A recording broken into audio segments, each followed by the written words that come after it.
Hi everyone, Materim here with another battle report.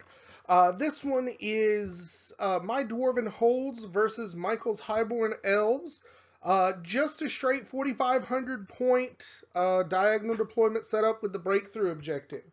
Where, like I mentioned at the end of the last battle report, we are taking a couple of weeks off doing the narrative stuff, just to kind of get some other games in, get practiced, uh, to prep up for the tournament we're going to in July, and just to kind of do something a little different. So that's pretty much what it is.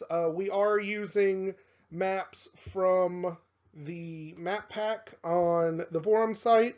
And other than that, it's straight 4,500 points. So let's get into deployment. Okay, I do not have Michael's list on me, but I'm going to do my best to remember it. He has the Highborn Lancers here, 10 man with full command. Next to that is another unit of 10 Highborn Lancers. Here he has his wizard is a master wizard level 4 to pyromancy. Next to that is his BSB on a lion chariot. I think both of his BSB and his general are both on chariots, and I think they're like really defensive kitted, like 1-up armor saves and ward saves with lances, I think, or yeah. So I mean, he's going for hard to kill but good charge potential damage. Then he has a Phoenix, Fire Phoenix. Then he has a unit of 10 Knights of Rima with full command, and behind them is another 10 Knights of Rima full command. And then he has his general on this Lion Chariot, again kitted up very, very defensively, with some good output damage, lance, and that sort of thing. Now, I do have my list, so I know what's going on. So starting up there in the front, I have a Vengeance Seeker. Then the red propellered copter is a attack copter. The blue one or the white propeller on the blue copter, that is my steam bomber. Behind that, I have a unit of 20 Greybeards with great weapons. Next to that is a unit of 20 Deep Watch with full command and the Rending Banner. In with them is my general, who is a Thane on shield bearers with just a shield and hand weapon. Also in that unit is my BSB, who has the runic standard of shielding, also just a shield and hand weapon. Behind that is my runed up catapult. In front is a unit of 15 Seekers with full command skirmished, and hiding in the middle of them is a Dragon Seeker with the runic weapon 1 rune of Fury, 1 rune of Precision, 1 rune of Smashing. Then in the back, I have another unit of 20 Greybeards. These are hand weapon and shields with full command and the Banner of Speed. Then, as you keep going, I've got another Vengeance Seeker up front. I have the Pain Train making its appearance again, Grudge Buster. And then I have another Attack Copter on the far side. So I went very little in terms of characters, certainly way less than I usually do, because I wanted to fit in a lot of flying stuff in. And so between them and the various Slayer or Seeker things, I'm kind of hoping to hold stuff up so I can set up counter charges with the 3 blocks I have behind. We'll see if this works. I think it's got a good chance to, because Michael chose to go with nothing but cavalry. And really all I've got to do is like inflict wounds and then let the big bricks come in later and take advantage of the massive disparity in model count for the steadfast and stuff like that. The only problem I'm worried about is that all of my flying things, their shooting is all flaming attacks. So those Knights of Rima are basically immune to most of the shooting except for the catapult. So I'm going to try and do what I can with that.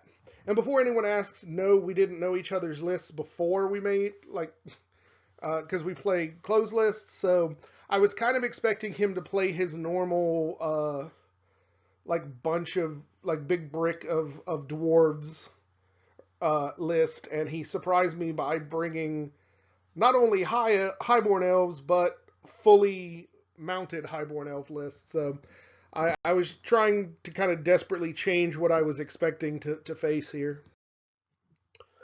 So my opponent dropped everything first, so he gets to do the first turn. And I think he's kind of getting greedy here. He actually had a charge with these lancers against my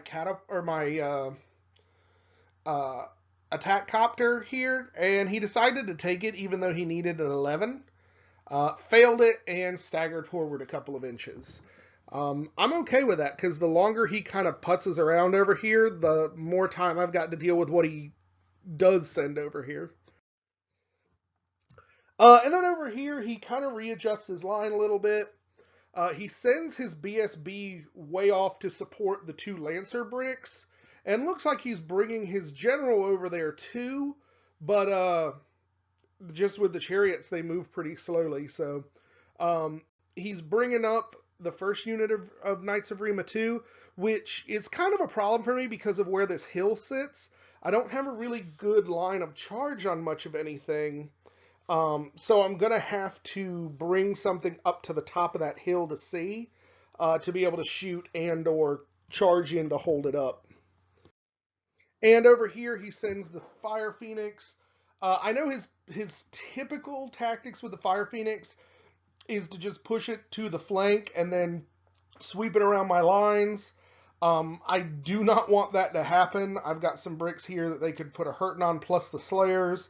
So my thought is I need to lure this thing in and let the pain train deal with it. So he goes to magic, trying to throw some fire at me. Fails his first spell, then tries another one, and like his second spell he tried was 3 dice to my 5, so I stopped him. So we go to Dwarven Holds turn 1. And basically what I kind of want to have happen here is I want to lure out the knights, preferably if I can use the forest to do some of my work for me in terms of dangerous terrains. So I push up the Vengeance Seekers to kind of see what they can do. The nice thing is they're unbreakable, they're distracting, so they're harder to hit than most of my other stuff. And there's a likelihood, just with the few attacks he'll get, that he won't be able to kill me. So I think those guys are kind of my best bet for starting to soften up the knights. So we'll see how it works. I also spread out my copters on the left so that he couldn't hit more than one thing with his charge from those lancers that he wants to bring in. The one downside I didn't kind of see is that I did give him the opportunity to hit the bomber and then overrun into the Greybeards there. But when I kind of realized that a little bit later, I figured I've got the 2 vehicles there I can charge with, or I can flee with, so I should still be able to kind of keep him out of things. Now over here, basically I set him up a charge that was almost too good to refuse. He's at the point, the copter there on the hill, he can't see with his Knights of Rima. All he can see it with is, well, the ones in the back, but they're not going to charge it. But he can see the Phoenix in the flank, or is in the flank of it. And I've set it up so that he's got an overrun. If he kills the copter, he's got an overrun into the Vengeance Seeker. And then I can countercharge with the Pain Train. I'm hoping that he'll actually take that and hit the copter in the side, probably kill it, and then overrun and get stuck. But I figure being able to take out both of those might be a good enough bait for him to want to go after it. So we'll have to see. That's kind of what I'm thinking. I'm a little blurry here, but during shooting, I do manage my copters take off 2 of the silver, the lancers over here. And the other copter, I think the pain train did this because the pain train's in line of sight with these guys too, just barely. It takes a shot and I kill, looks like one or two more. Yeah, I think it's two more there. So that's good, but obviously the elves aren't going to be panicking with their high leadership and the BSB right over there. But its body's gone. So High Elf turn 2. He does the charge just like I think he's going to, so I flee with the bomber. He redirects to the copter. I flee with the copter. And then he fails the charge on the copter, coming up just a little bit. So I really think the big weakness of my opponent here is that he was getting greedy. He was trying these charges when he really didn't need to. He was probably better off just using the movement of these knights to get over in my flank before he started doing this stuff, because it would have forced me to turn and deal with him rather than keeping my formation solid.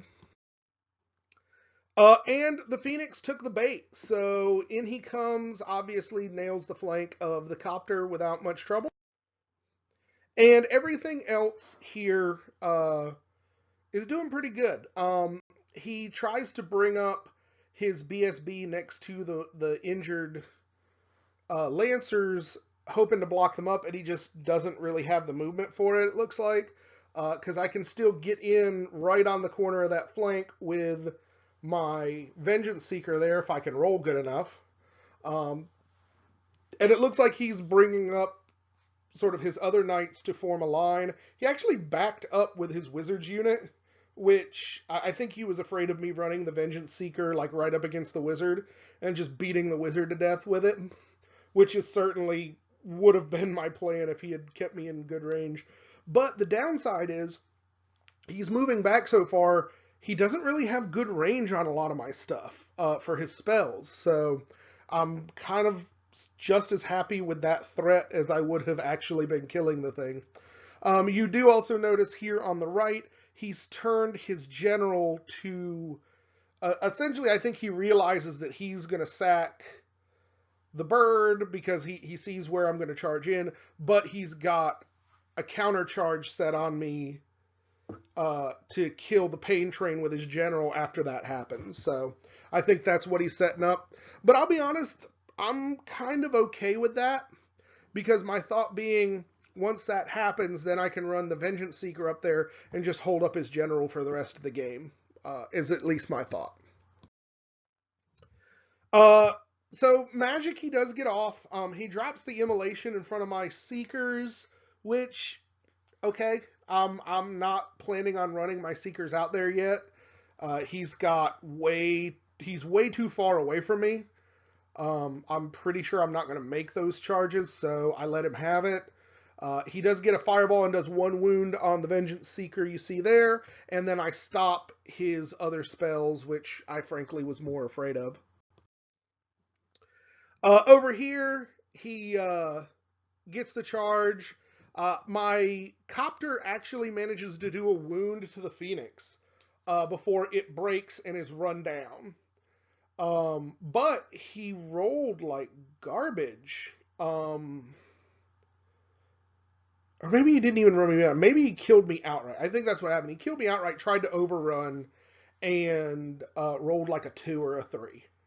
So he goes nowhere. So now I get to do the counter charge I wanted to do, and I still get to use my Vengeance Seeker for something else. So that makes me pretty happy.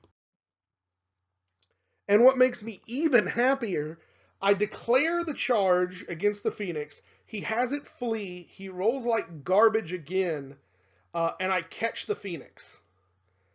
And what's even better is where the Phoenix ended up and where I caught it and killed it was within 6 inches of his general, who fails his leadership 10 panic test and runs off towards the back of the board, which is fan-freaking-tastic. That made me so happy.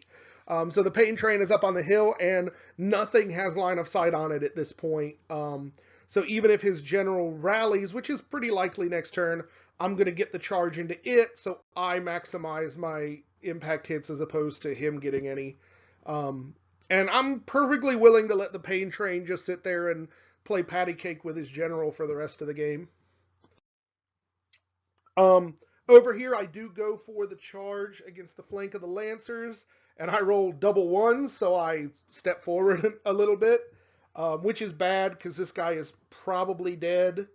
Because I can't imagine that he's going to keep his stuff there for me to be able to charge next turn. And then over here, I rally both the copter and the bomber. Then in the back, I do some charges, or do some kind of reforming. The Seekers, for some reason, I was thinking of them as they were like a normal unit, so I reformed them and moved them back instead of using their skirmisher movement to get a little bit more out of the way of things, but ultimately it didn't matter. I think I may have slid both of my side units there to the side, but not much. You'll notice I also have not been mentioning the catapult. That is because I have yet to hit with it. I'm just not rolling very well, and it's not earning its points at all. I also moved the Vengeance Seeker over here on the right a little bit out so that if he does come for my Seekers, it'll be able to see whatever comes into this no man's land here in the center. Then during my magic phase, because I have none, I go ahead and dispel the immolation to give my opponent the impression that I'm going to come moving up and kind of force him to initiate that charge. High Elf turn 3, he decides to go ahead and charge my copter again. I figure at this point I'm too close to the board edge, so I stand and shoot and manage to peel one more of the knights off. He also did a charge with his chariot into my great weapon Greybeards. He ends up succeeding both charges, though his BSB does take 1 wound from the dangerous terrain of going through the forest. I'm super happy with this. I'm thinking that the copter's probably dead, but then I've got the bomber set there to deal with them, which is fine.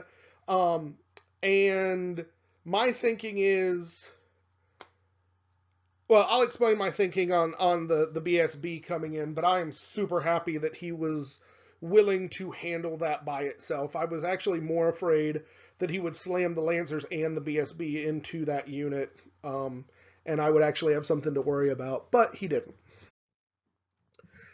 And then over here, he gets his line up. I think he's trying to get it so that he's going to hit both those units into the Slayers, which is certainly going to be a bad thing, but I've still got my Vengeance Seeker to hold one of those units up, which is pretty much its entire purpose. And then, in the ultimate failure of Magic, my opponent hurls a Pyroclastic Flow and the Fireball. He actually beats me on the dice, so he gets it off, at this Vengeance Seeker, and with the 2 spells combined, inflicts 1 wound. So he pretty much wasted his whole magic phase to do 1 wound to a Vengeance Seeker that I was pretty much thinking was dead anyway. Then over here, this was stupid. So he comes in with the Lancers. The Lancers have significant Rubber Lance Syndrome and do not inflict a wound to the Copter. The Copter then swings back and doesn't do jack shit back. So I lose by 1 and then fail the break test and turn and run off. But I escape. So that's good enough. Now, over here, this is why I was happy he did this. He charges in, and I declare a challenge, and he's stuck in it. So he obviously splatters this this champion before he can swing. And actually, with the damage he does in the challenge, plus the charge and the banner and all that jazz, he beats me by a significant number, but I'm steadfast for days at this point on a leadership 9 rerollable. I'm not going anywhere. And now he's in trouble because I've stopped his momentum. I've made the impact hits not matter. And he's about to catch that whole unit of Deep Watch right in the flank. And it's going to be a bad day for him. So Dwarven holds turn 3. The Pain Train charges straight at his general. Even if I can't kill him, this is some okay combat res. If I can get a wound or two off, I might. It's theoretically possible I could break his general and run him down, which is kind of what I'm hoping for. Over here, I try to charge the Vengeance Seeker at his wizard's unit again, making him threatening enough to continue to be a target for magic.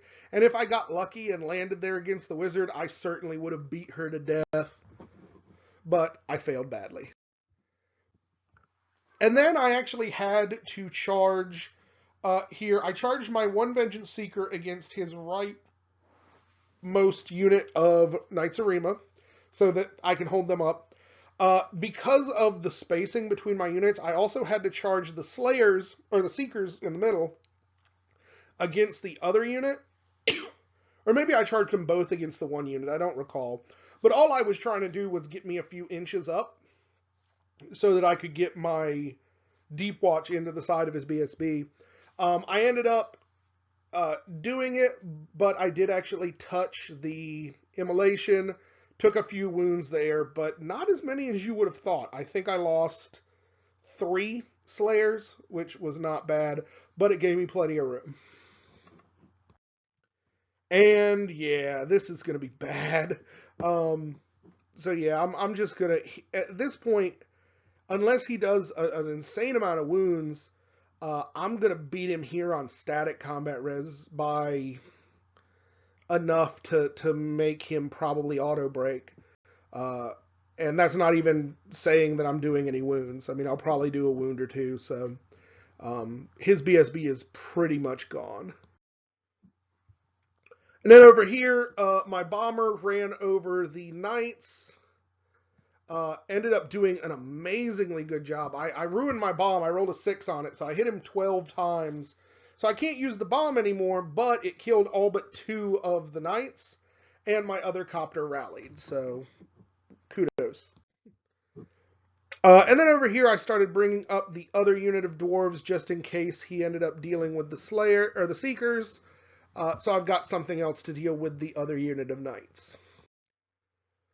Then during my magic phase, I dispel immolation. And then during shooting phase, the bomber shoots and kills 1 more of the knights. So over here, I charged, so I did some impact hits. At the end of things, I did 1 wound from everything because he's like a 1-up, 4-up. So he didn't do anything back to me. He just flubbed like crazy. So I won, but it wasn't by enough to make him break. So he's stuck. And over here, he actually, again, kind of flubbed and didn't do any wounds to the Vengeance Seeker. The Vengeance Seeker managed to kill 1 of the knights. So he loses, but he's steadfast and does not go anywhere. Over here, yeah, this went bad. He tries to declare a challenge. I refuse. So he makes it so that my general can't fight. I guess he was, because we're playing blind lists, I guess he thought I was super killy. I'm not. So I went to the back. Realizing that that was the case at that point, he threw all the attacks he could into my BSB and flubbed every damn one of them. So he did nothing to my BSB. The lions on the front of the chariot killed 2 of the graybeards in the front. And then my dwarves systematically beat him to death. I didn't even need to break him. I got him on the attacks. High Elf turn 4. This one knight decides to try to go after my copter again, and I stand and shoot and kill him. Over here, the Knights of Rima charge the Seekers. I have to stand, but in good news, he ends up hitting the edge of the forest and killing 1 knight from dangerous terrain. And he backs up his knights again, pretty much like I wanted him to. So now there's very little that he's actually in range with for his mage. So that's pretty good. Over here, my Vengeance Seeker actually kills 3 more of the knights and takes 2 wounds in return. I lose by 1, but I'm unbreakable. Then over here, I get 1 more wound on his general. He gets 2 wounds on me. So he wins by 1, and I fail a break check, but I manage to escape. Then over here, my Slayer character just goes apeshit on these guys. I killed pretty much what you see there. I killed. Maybe the Slayer or the Seekers did 1 or 2. But yeah, he killed most of my Seekers back, but it doesn't matter because I'm unbreakable.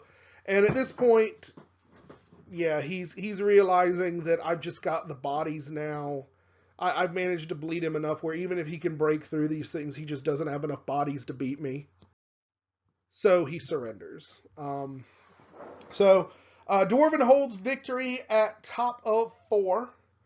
I mean, we weren't really playing to like test out lists for tournaments or anything, so there really wasn't much of a reason for him to push on. He also had to be up early the next morning, so we were just like shook hands, and that was it. I certainly like this dwarf list. Basically, the only thing I don't really like about it is the stone thrower. I think just with my dice rolls, I either need to, if I'm only going to do 1 war machine, I think it needs to be an organ gun. Failing that, I either need to go more war machines or just not take them and use the various flying things I have to do that. What I may do, just to kind of give me something to play with, I may try this list again, but drop the war machines out and do an anvil instead to get me some magic and play with that. I'll have to jigger around some other points, but it would be a different test. And I just, these single attack roll war machines are just not doing it for me. My dice luck just isn't good enough to have them be worth their points. I don't think I did not do a single wound with it all game. So I'd have been better leaving it home. Other than that, I think my opponent really failed to take advantage of his speed advantage. What I made a comment to him after the game was that he was playing this cavalry army like it was infantry, like he was going to match my units 1-to-1 and be able to win, and he did not have the bodies to do that. I told him if I were him, I would have split the units up. I'd have sent 1 Knight of Rima unit and 1 Lancer unit around to each flank, and then kept the chariots and the bird in the middle to like harass my slayers and get rid of them. That way I would have had to turn and split my army to deal with him, because there just wasn't going to be a way I could deal with both flanks. And he was fast enough he could do that. I mean, they march, movement 9, so they march 18. Yeah, he could have been around my flanks and in my business way before I was able to handle it. So that's probably what I would have done. But this is the first time he's tried to do the all-cav list, so I would just chalk that up to inexperience with this list type. But other than that, it was a fun game. Hope you guys enjoyed it. Want to just remind everybody about my Patreon. If you feel like supporting the channel, we certainly could use it. You can go there to the link and donate whatever you feel is appropriate. I do want to thank those who have already taken the time and effort to do so, and certainly appreciate the kind words that those of you have commented on about the videos and the channel, so certainly appreciated. But I hope you guys enjoyed this one, and we will catch you on the next one.